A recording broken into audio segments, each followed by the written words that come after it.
Good afternoon, everyone. Today I'm going to present the system design of Instagram, focusing on how a large scale social media platform delivers a personalized feed with very low latency. Instagram handles millions of content uploads, user interaction, and the feed request every day. The challenge is not simply storing the photos and the videos, but delivering the right content to the right user within milliseconds. In this presentation, we will understand the distributed architecture behind this with a very low latency. Instagram handles millions of content uploads, user interaction, and feed requests every day. The challenge is not simply storing the photos and videos, right? But delivering the right content to the right user. The main objective is to achieve the scalability, availability, and the personalization of this global scale.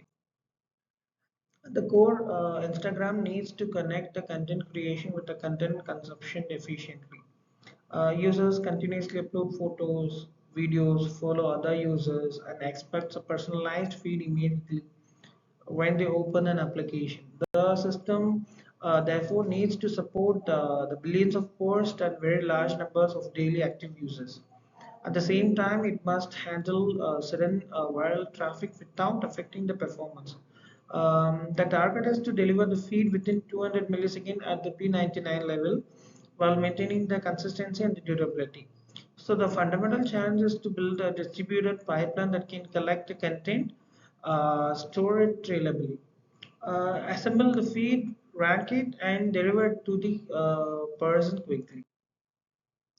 So before designing the architecture, we first define the functional and the non-functional requirements. Functionally, users should be able to register, log in, follow and unfollow a people, upload post, view a personalized feed, search, and receive notifications. For uploads, the system also needs compression, the thumbnail generation, and metadata storage. From this non-functional and functional requirement, right? The perspective, the platform requires 99.9% of availability of feed and latency, which should be less than 200 milliseconds, massive horizontal scalability, and fault tolerance. Media must also be durable with replicated storage across availability zones. These requirements clearly show why a traditional single server architecture would be sufficient for a platform operating at an Instagram scale. Now let us look at the high-level architecture. The system is built using loosely coupled microservice, allowing the individual services to scale and operate independently. At the edge, user cross Instagram through a mobile or web clients. CDN serves frequently accessed media from locations close to the user, while the load balancer distributes the request across API gateway instance behind the gateway. The different microservices handle the specific business functions. Supporting the infrastructure includes the distributed database. Redis for catching, object storage for media, Kafka for asynchronous event processing, and Elasticsearch for search.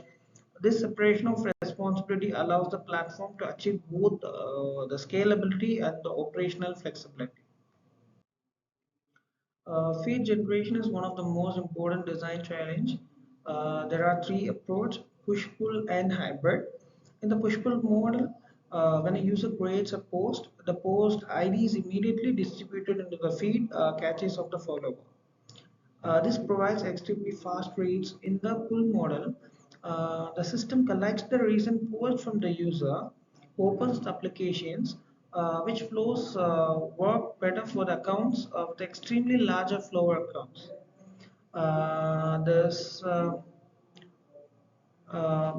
this like in a hybrid model, which can work distributedly, the feed of caches of the followers, uh, and combines both approaches. Normal users uses the push based fan out, while the celebrity accounts uses pull based retrieval. This avoids the famous celebrity fan out from the problem where One post could otherwise need to be distributed to the millions of catching. Finally, ranking and filtering create the personalized feed to all the users, making the to feel good. Um, Photos and videos are the most bandwidth intensive components of Instagram. So media storage is separated from metadata storage. When a user uploads the media, the client receives a pre-signed URL and uploads the file directly to the object storage. The media is replicated across availability of zones of durability. The global CDN then catches this content at the edge location, allowing the user to receive media from the geographically nearby server. At the same time, Redis maintains feed-related cache information, while metadata such as captions, likes, and users information remains same in the database. This two-level caching strategy, feeding caching plus CDN caching, significantly reduces the latency and reduces the load on the origin of the infrastructure. At the Instagram scale, failures are unavoidable. So that system must be designed to fail gracefully. Stateless microservice can be horizontally scaled using operates when the traffic increases. The database sharing distributes the user's data across the multiple clusters, while read replicates handles the heavy read workloads. Kafka separates the background operations such as thumbnail generations, notifications, and fan feed out from the user facing request.